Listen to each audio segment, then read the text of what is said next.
Meeting to order. Roxanne, if you'll take roll, and if we'll all stand for the Pledge of Allegiance.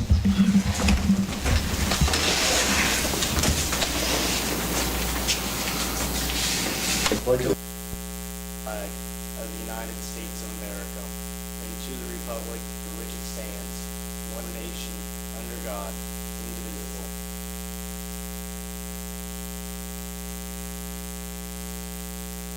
Council had time to review the agenda.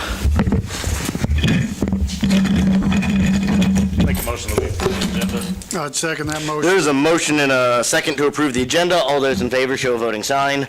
Opposed, same sign. Motion passes.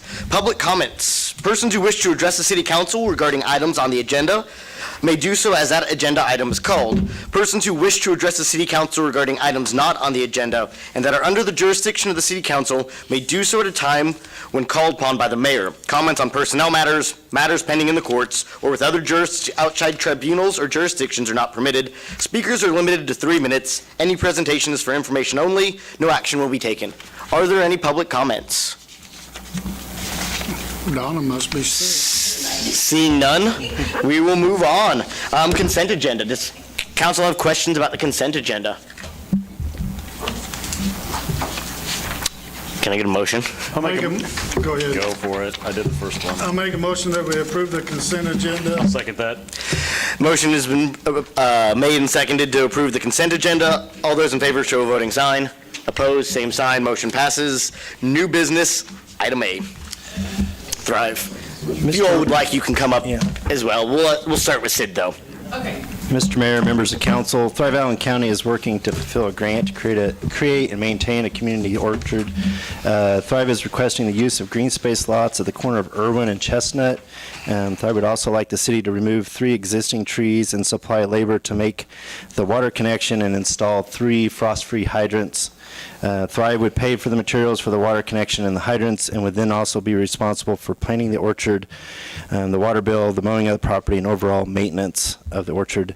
We did prepare kind of a general lease, which kind of mirrors what we use for when people come in to lease a green space lot for a garden, but we extended it for a 5-year term, and it kind of outlines the arrangement. Other than that, we have Becky Voorhees, is that right?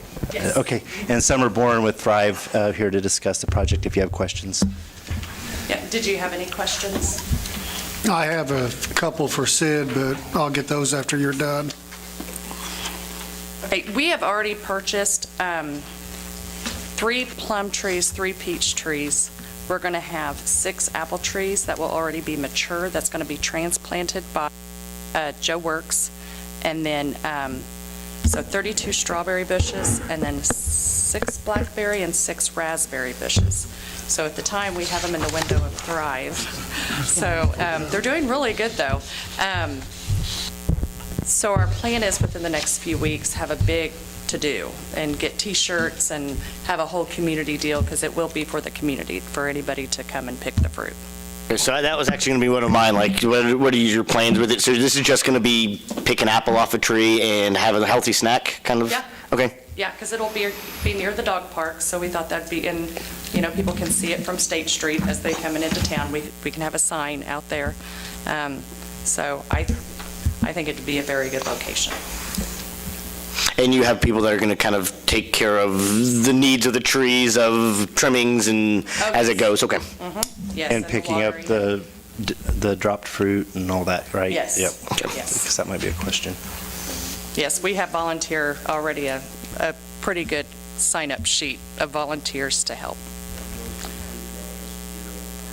Yes, we will have fencing around each of the trees and around the bushes. Well, you're going to have some tall fencing. We've got 15 fruit trees out in the country, and it cost me more in fencing than it did for the trees. I can imagine, yeah. Eugene, what were your questions for Sid? Sid, the 2 trees that are on the property, now that's green space. Corey, can we remove those trees and not violate the green space agreement? Yeah, as long as we're not building on it, we're okay. I mean, building buildings that are floodplain water. For those at home, Corey answered that. As long as we are not building permanent structures, it's fine to remove or add things like trees or bushes, et cetera. Okay. And as far as, do you guys have any idea as far as what the labor cost is going to be to hook up the water? So typically, what is the connection fee? We would just, $200 is what we would charge. Yeah, there's already a tap there, so it's just, For the labor and the hydrants. we did not, Hydrants. yeah, we didn't put together, I guess we don't have a cost estimate on that labor. Probably We can do it in half a day. We ain't going to have to extend any lines? That's what I'm wondering. Are we going to have to extend any water lines down that way? We'll shoot it across the building. Okay, that's what I Yeah. was wondering then. Just a short run, and then we'll run a short run for the hydrants and hook them up, and they'll be done. Okay, that's what I was wanting to know then. But I guess if you look in the long term too, over the next 5, 10, 15 years, we're not going to have to mow those lots anymore. Exactly. And who knows if this expands or to other lots down there, might actually save long-term some money for the city.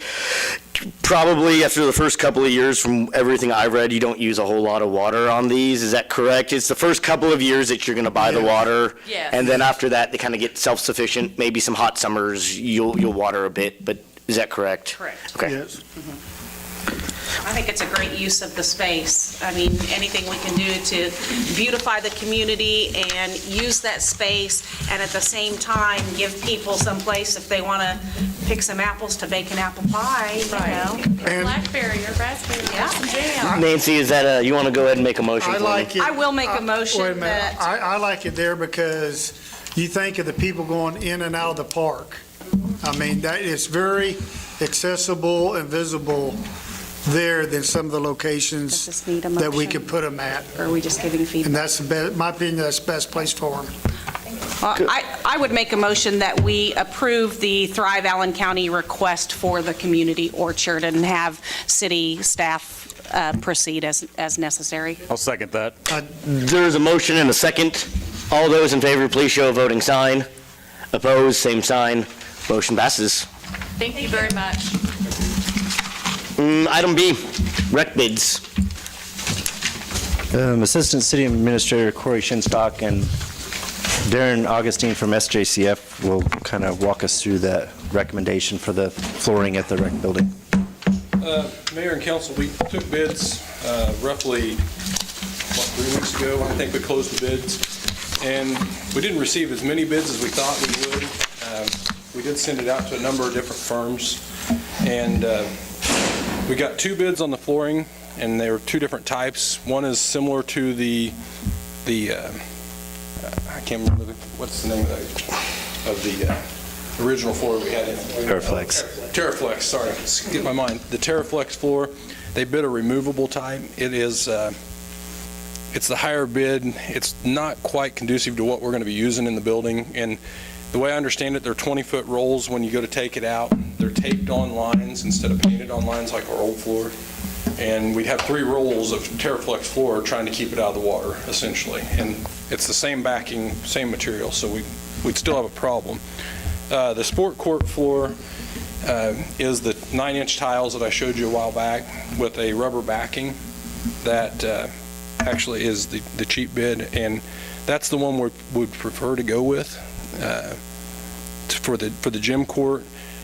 We had 2 bids on the epoxy, which would be basically the remainder of the building, and like a walking path around the gym floor to keep, if the water comes in, it wouldn't get quite to the floor, hopefully on that west end of the building. Epoxy would also run into the locker rooms and the little theater and the bathrooms on the north end. We attempted to get bids for tile in the north bathrooms to make it the same as the south bathrooms. We did not receive a bid. Just kind of shows.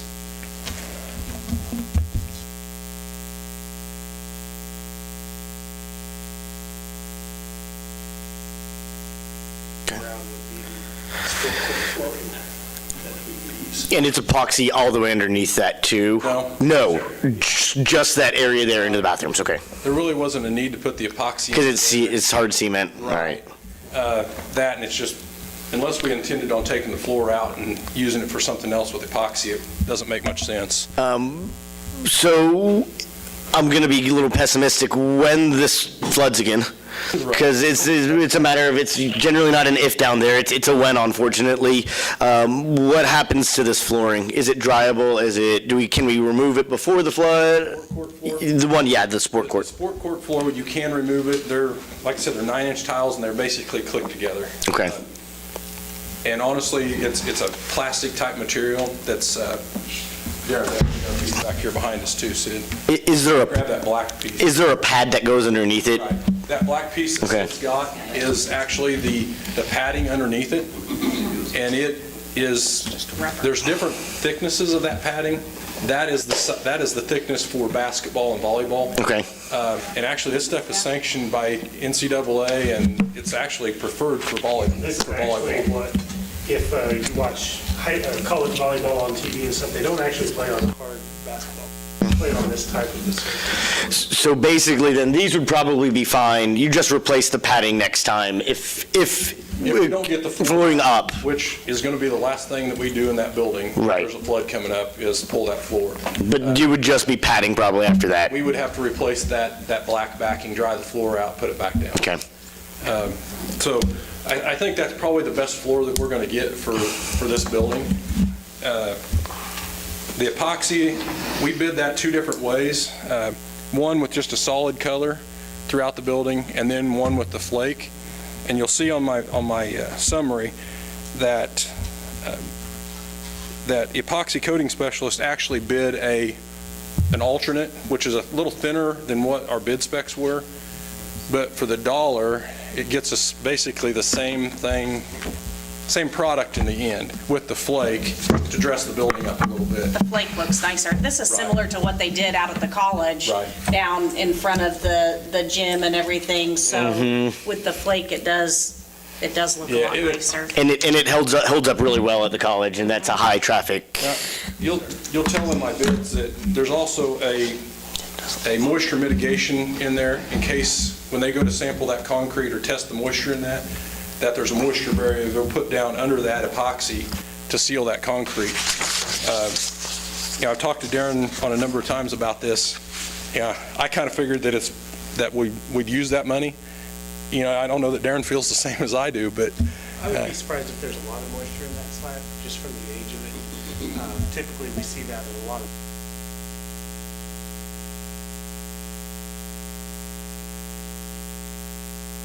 If we hit this corner over here where the door is at, we'd probably go ahead and put some of that down over there, just to be on the safe side, knowing that we have a lot of water in there. But we'll test and it's not just moisture, actually, it's chloride, sodium chloride, so kind of a salt.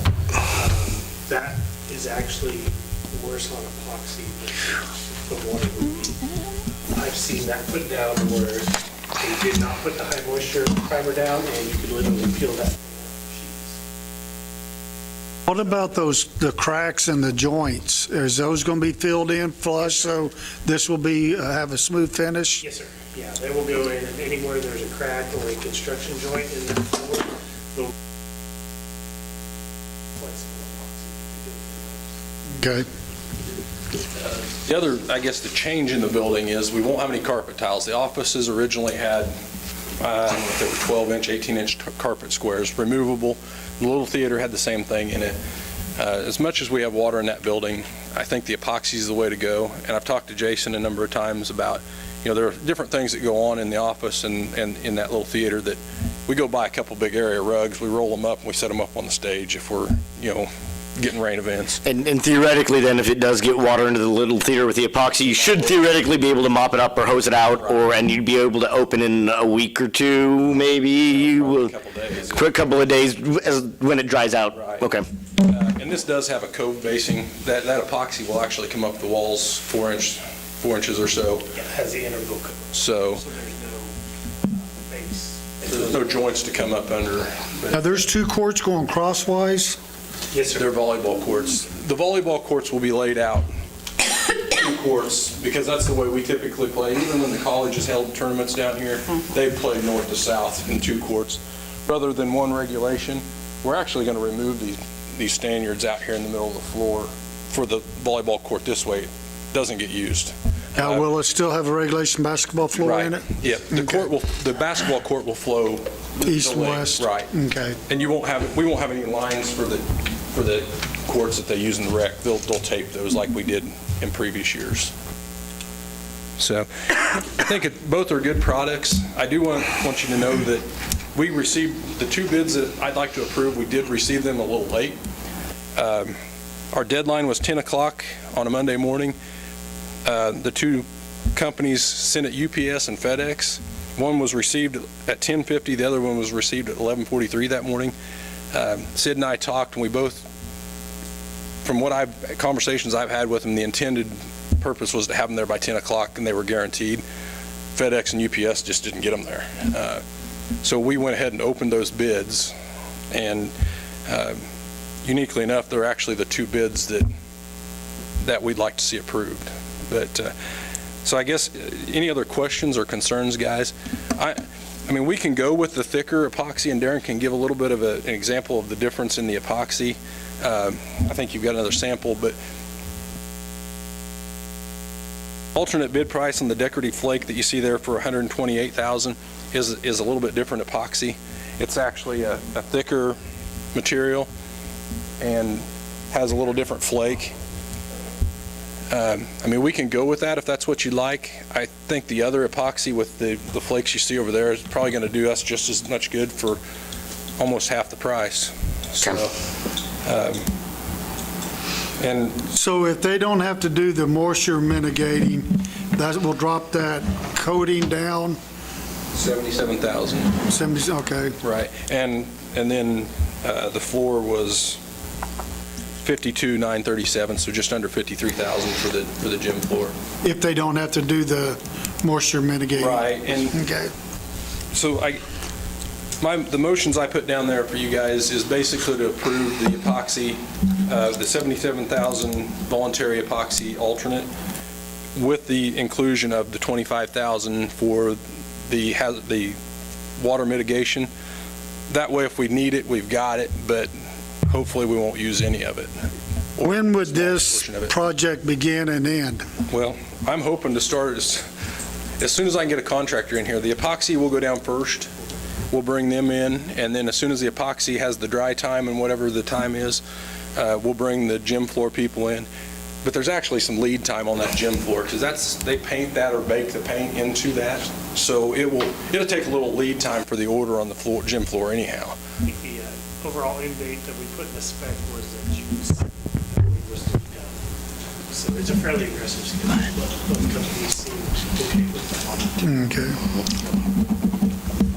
Mr. Mayor, Yes, if you'd like to, microphone and ask him a question. yeah, that's fine. Please come up.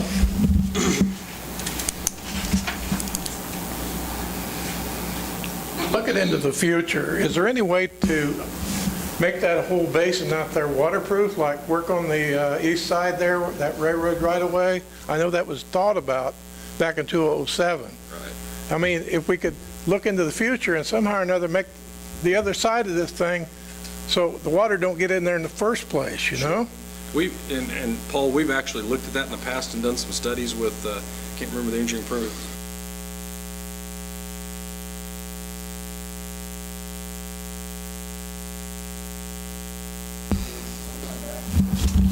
We did a whole drainage study on the park overall, and it was a massive undertaking as far as the pipes you would need. And bottom line is, it was a big dollar amount, and we figured by the time we put all the out faster, if the river builds up on the other side, it doesn't, it starts leveling out on us. So this can't be made, how about that pump over there in the corner? Is that where the water gets in? How does the water get into here in the first place? Where does it actually come in? Well, some of it's rainwater. Okay, groundwater that comes out of the sky. Well, Is right. it- If the creek's up or the river's up and it starts coming,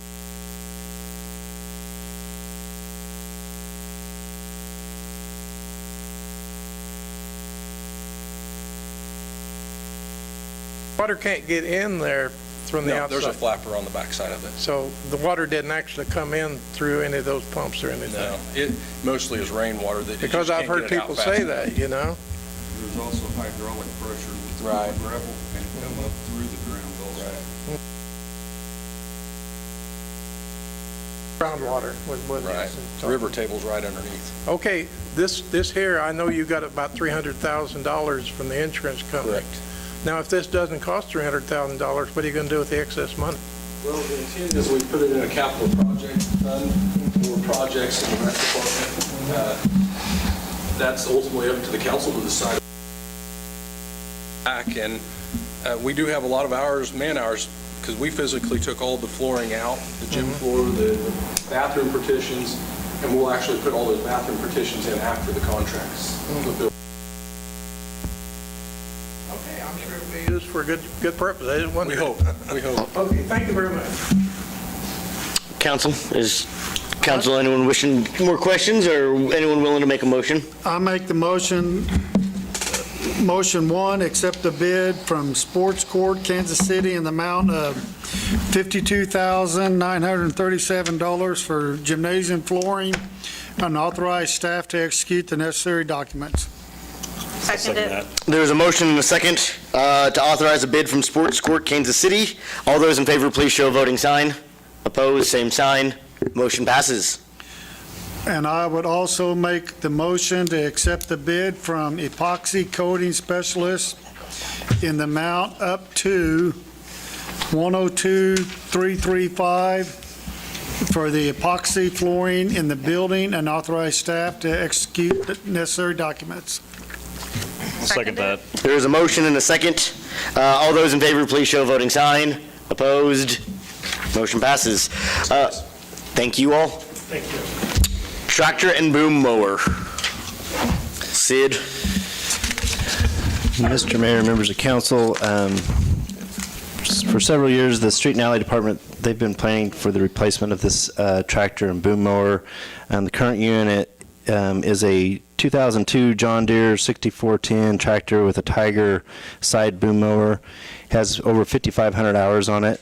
The unit maintains 43 different areas, and we make, depending on the year, whether it's wet or dry, 4 to 7 rotations through that mowing list each year, which adds about 350 hours to the unit each season. Since the end of the mowing season in 2016, we kind of got to the end, but we had some repairs we had to make. We've spent nearly $12,000 on necessary repairs for that unit. One of those was a gearbox on the back end, or gearbox for the mower, right? Let Dan. It was a very expensive piece on the back where the PTO and all the gearing goes there. It was going to be installed new, would cost us about 10 grand. They found a used one, I think it was in Missouri, for about half that. So thinking we had a couple years left to replace this, we went with the used one. Well, guess what? Last year, that one started leaking. So here we are. We're back into, it doesn't use much oil. We'll put a couple, 3 quarts in every rotation. We have bigger problems with the transmission rear end. We're putting 2 to 3 quarts of oil a day in there. It's just the machine's getting old. It's getting tired. Does a lot of mowing. Talking to a couple of the eval people come in to do the, just see what it was worth, when they traded in. And they said, yeah, it's not bad shape for 5,500 hours, but still it's tired. The reason ours is not as bad as, say, a county machine is we're not sitting there beating it against hedge trees all day. The main purpose of this machine is to mow ditches and right-of-ways, so we do very little side boom mowing. We do some on trees, but not a lot. Mostly now with the rail trail. We'll trim it up lightly 2-3 times a year, but you're only cutting small branches. It has lasted well. The one before it was a 1990 model Fiat Alice with a Tiger. This is a John Deere with a Tiger. It became a little bit hard to find a dealer for Tiger now. They used to be Sellers Equipment. Well, Barry Tractor in Wichita bought them out, but they only wanted the Heister piece. So they didn't pick up Tiger. It took me a while to find a Tiger dealer. It's a company called Can Equip. They're an ag dealer. This is probably their first sale of a Tiger. I'm a little nervous because they told me their techs have not worked on boom mowers. Murphy has been in that business selling them for 15 years. There was some differences in the bid. That's probably the biggest reason for the price difference. There was some things that Can Equip didn't have on theirs that Murphy did. And it's really nothing big to start with, but in long term, it might add up. One of the big things was it didn't have an external hydraulics of the mower and reversing fan. The Tiger doesn't have that. The Diamond is what Murphy sells with the John Deere tractor under it. A little bit nervous about a New Holland tractor. I've never been around one. I went and looked at a couple in Bourbon County, and they were burnt to a crisp. They had two of them that burned up. Where's these two dealerships out of, Dan? Murphy is out of Wichita. I actually got a hold of a dealer in Wichita, also Wichita Tractor. Talked to that guy twice, never sent me any information. I sent him a big packet, he never got back with me, so we didn't list him, we just listed the two that returned. Can Equip has about 6 or 7 ag dealers around the state. I had to deal with a gentleman out of Wamego, but the closest Can Equip ag dealer is in Ottawa.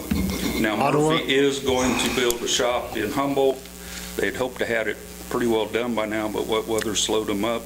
So their service would be a lot closer. You feel more comfortable, though, going, from the sounds of it, it sounds to me like you'd rather have that John Deere.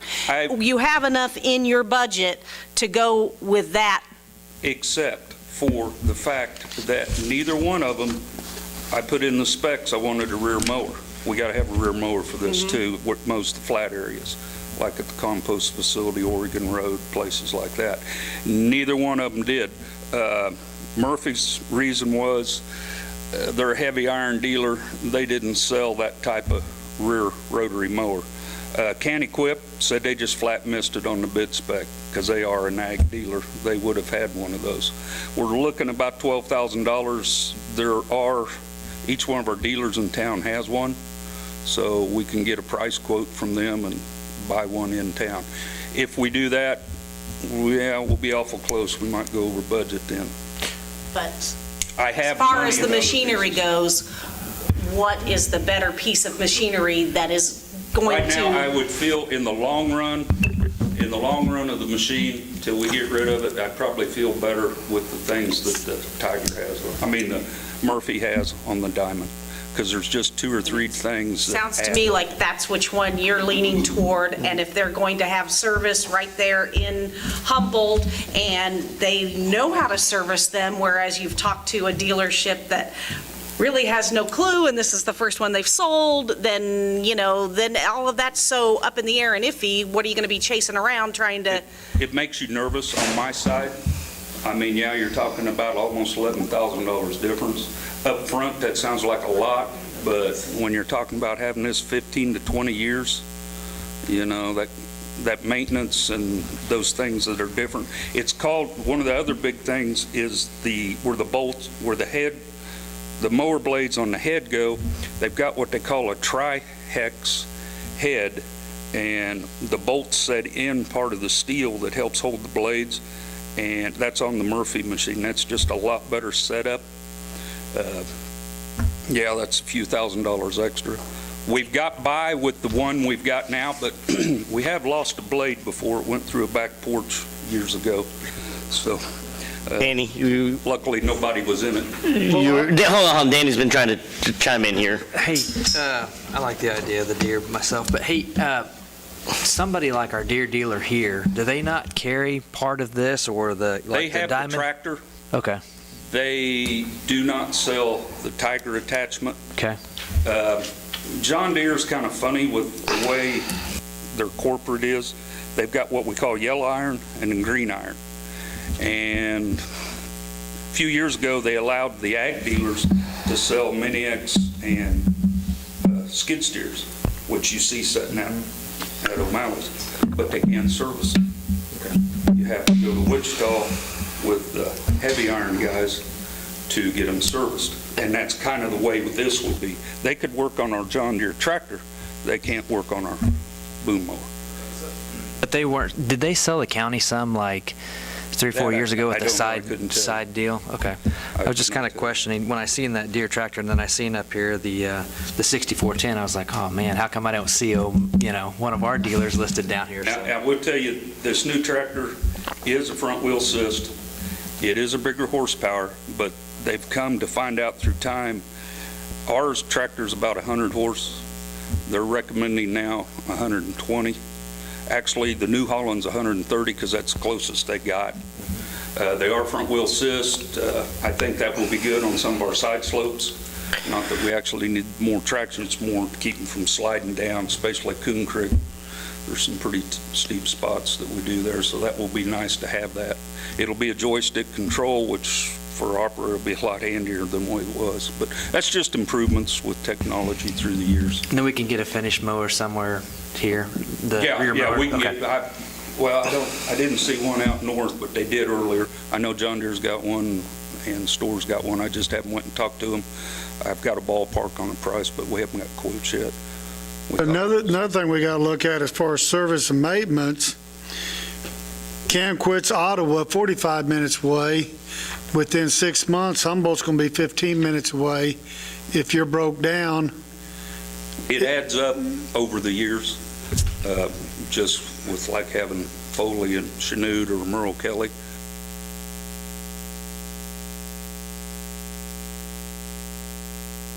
Otherwise, you're going 100. We kind of set in the middle everywhere. Joplin, Topeka, Kansas City, or 100. so the cost there would kind of, over the lifetime of this piece of equipment, would kind of level out as far as manpower and cost to have a dealer within 7 miles versus 45 miles. I think so, in the lifespan, because that's what we look at, it's the whole life, not just upfront cost for our part. Well, We do the oil services ourselves, like Sid mentioned, the costs, and there's some things that need done to this tractor now, but we just kind of been limping along, thinking we're going to replace it. it feels like the council is moving towards a decision here, and it feels like, and I think there's about a consensus here. Would somebody like to make me a motion? I'd make a motion that Dan chooses the tractor that he really wants, and you go with the more expensive one from Murphy, that is the John Deere that you're more comfortable with and more confident with. So I hate to see you get a piece of equipment and spend that much money on something that's not quite right. So I make a motion, we go with the Murphy tractor and equipment company, John Deere, for $114,300. I'll second that. There is a motion and a second. All those in favor, please show a voting sign. Opposed, same sign. Motion passes. Thank you. Thank you. You, Dan. Roundtable. Let's talk about parking.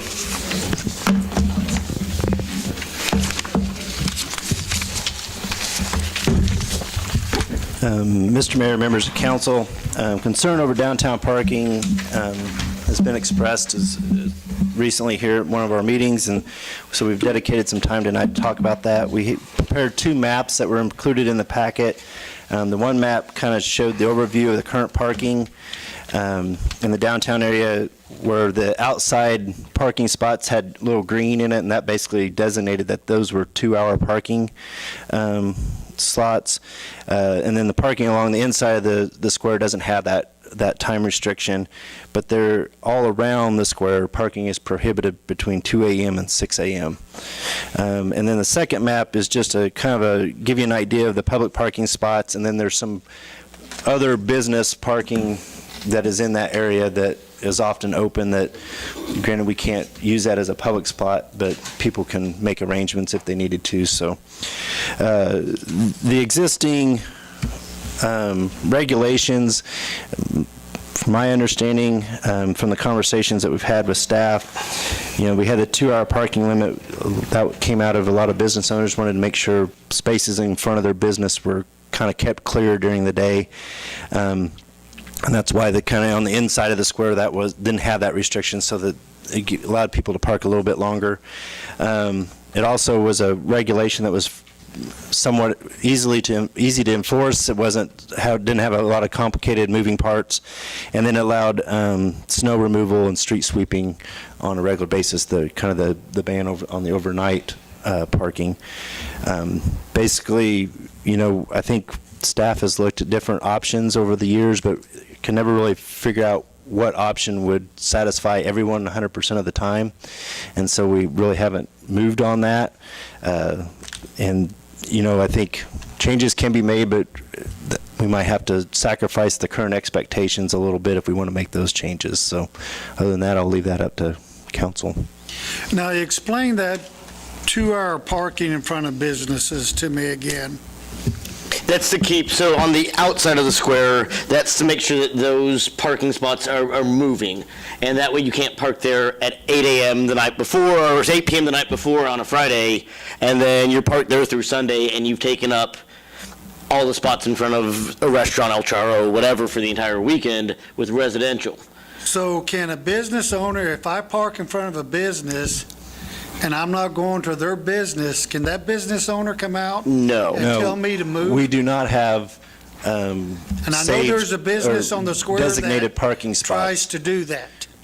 I think there are those that probably go out and try to enforce that, hey, you've got a 2-hour limit. And that's when we often will get a call on the police side to say we've got people parking in front of our business for more than 2 hours. I think And then we start a round of enforcement. I think, and I've thought about this, and I've talked with a lot of people, and I think the easiest option is to remove that 2 to 6 a.m. But what that entails as well is on the inside of the square.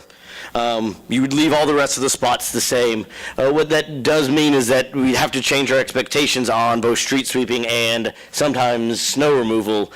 But again, I think this was one of the worst years we've had in, about 5 years. I can remember 7 to 10 years ago that we had a really bad year.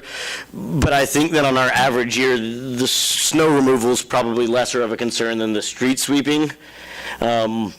What's happened over the last 5 to 7 years is it looks like that we're getting a lot more rehab of those units.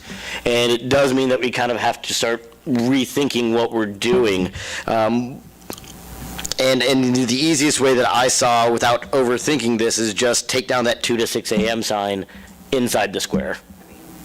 I would agree. And I guess if there's a certain day of the week that street sweeping's going to happen, can't we put up a sign that said, That on a street rotation, sweeping certain happens at rotation? 8 o'clock on Thursday morning or No, whatever? no parking 8 a.m. Thursday morning or I don't know 8 to if 10 or there's- something. If that is something that could be, The main Factored reason in. for those signs to be up was for us, maintenance. okay? And the reason it's 2 to 6, the sweeper goes out on Friday mornings at 3. And he sweeps, because he sweeps the entire square street area. And it takes him quite a while to do that. And we've got with the jail people, they start showing up about 5:30, so he tries to get that area done before then, so that's not a problem. Of course, they're on the inside. The biggest problem is that outside, and it's the south side that is a problem. And it's not just snow removal, it's also salting. We salt starting clear back by Klein and go clear through to the Bolus, and we salt all those parking stalls because of the height of those buildings. It never melts. I was thinking more of just the inside, so the outside wouldn't change at all. The only thing that would You're change, talking about the county property. well, the stalls around the county, Yeah. which is technically us on the street, correct? Yeah. And so that was, let me clarify that a bit. Everything else would remain the exact same. For those that wanted to park, they could park across the street, and that would still keep those businesses their spots. On Madison, though, could you keep that side the same and then allow parking on the inside of the square on the other 3 sides? So that way, that 54 Highway, Madison, that main thoroughfare, if it needs to be cleaned and salted and swept, there's no issues there. And then you could allow parking on those other 3 sides. I went this way because it seems the least complicated option, right? Rather than saying, oh, you have this spot and this spot and this area and this. Is the part that ices the most, because those buildings are, The outside ice is the most. The inside, you get some sun on it, Yeah. particularly that south side.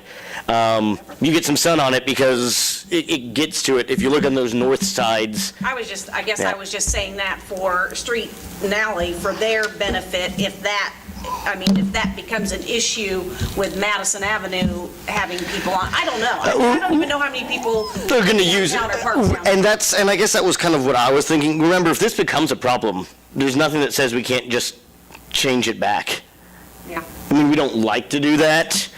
It's a pain to do that, but at the same time, we do have this new asset that's growing around our square, and one of the things you're looking at on any downtown district, any downtown district, is one of the things you want in downtown districts is actual population. Maybe we can do it on a trial basis and you're right, see how it goes over the next 3 to 6 months or whatever. And again, we'd have to kind of Evaluate. have people's expectations know, like, this may affect street sweeping, they may not be as clean as you're used to. But Dan, is the square scheduled for Fridays? I mean, what I'm trying to find out is, what days exactly does Kenny sweep the square? Is that every Fridays? The last 2 Fridays we haven't, but it's supposed to be scheduled every Friday. Snow removal, depends on when it snows, Right. all that. I'm a little confused. You're talking about inside. Are you talking both sides of Washington, Jefferson, and Jackson? I was County side. just the county. just county side. That's basically unlimited except for a couple of miscellaneous stalls on the west side, right next to that walkway. They're limited, and the county wanted us to do that, I think, for people. Yeah, those would stay the same. The only thing that changes is that 2 to 6 a.m. is what I am proposing. And if we needed to say technically Thursday night into Friday morning, we could say no parking on that day. I've seen that before, but that's complicated. I think that does. it can be done. I think it complicates it because what do we do the first time we see somebody parked there during that time slot? Are we comfortable with us giving them a ticket and towing their car? Guess if it's posted. I wouldn't necessarily say tow, but maybe the ticket. Maybe give them a warning. I would actually propose. You warned you're going to get a ticket You're or going to get a towed. ticket. Right. Yeah. I would just propose, though, that we keep it simple and see how it works out. We don't know how many people are actually going to use this overnight parking on that particular night. We either keep it simple or we don't touch it, because this is Yeah. what happens. Exactly. And that's why I was talking, this seems like the most simple option for us to explore. Danny, what do you think? Keep it simple. Keep it simple? Nancy? I say keep it simple, but I also want to not put an extra burden on our employees. So, what is keeping it simple? Is keeping it simple saying, sorry, we need to be able to clean these? So does that mean they can't start plowing till 6 a.m.? No. No.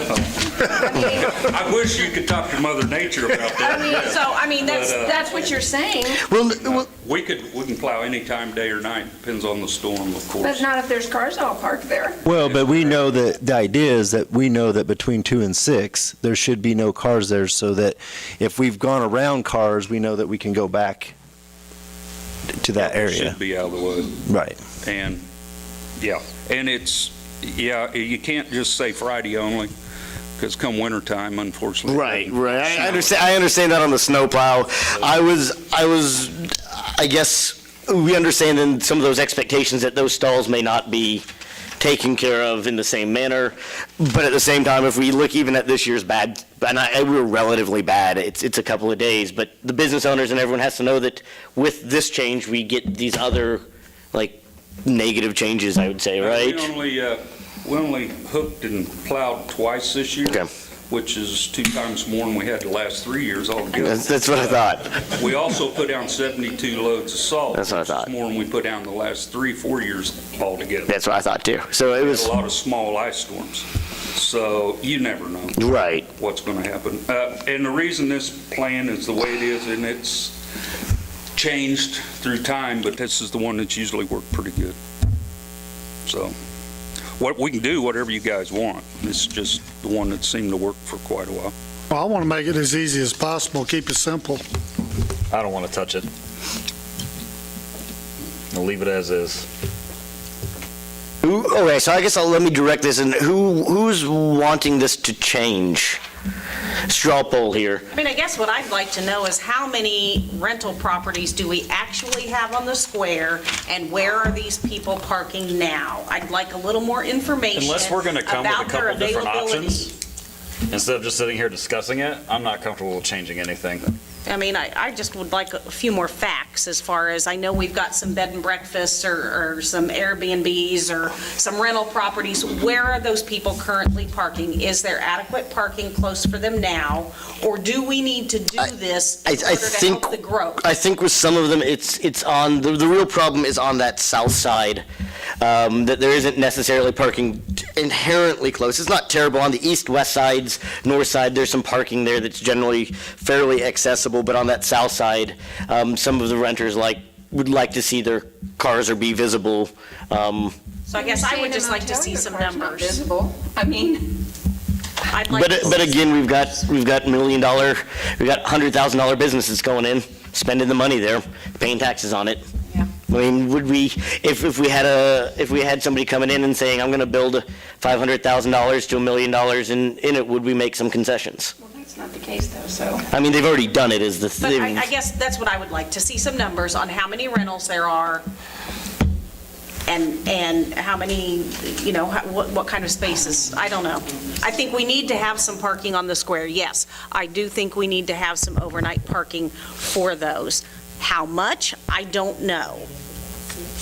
I'd keep it within the inside of the square, right off the courthouse there. So you, kind of what I was, Danny? Same thing. Okay. I'll try to get us some numbers. We'll try to get some numbers back.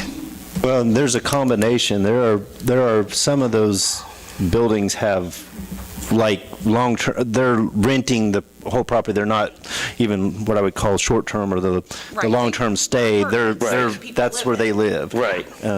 So there's a combination of that around the To square. kind of know how many are there and what the current parking is like, and then, Remember, a lot of these units haven't been used in 20, 30 years, and they're coming back onto the market, they're being fixed up, and that's raising values of all those buildings, though. And that's kind of what I'm saying. If you're willing to put the money into it, maybe it's time that we look at some of our policies right. to encourage that growth. I know. Yeah. Come on up, Donna. Where the shirt shop is, they're long-term renters. Okay.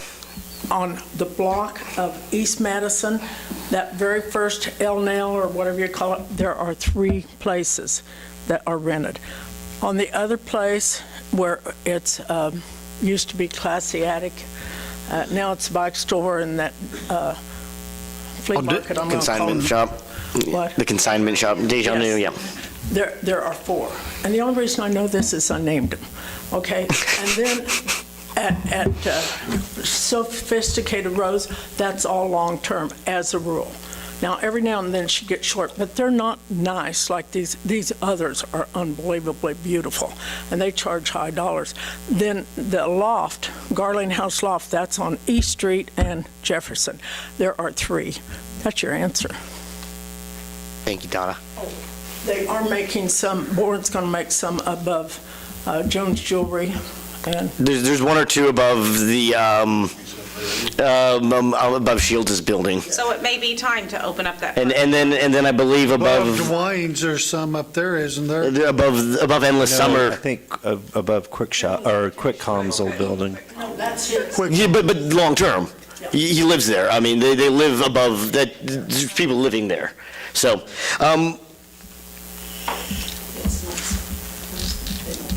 is it not? No, Oh, I thought that's what I didn't know that for sure. So, I thought they were fixing that up upstairs. Oh, on Dwayne's? On Endless Summer. Oh. Currently, it's not Okay, livable. okay. Didn't know that, okay.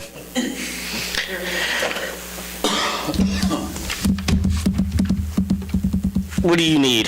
So do we want,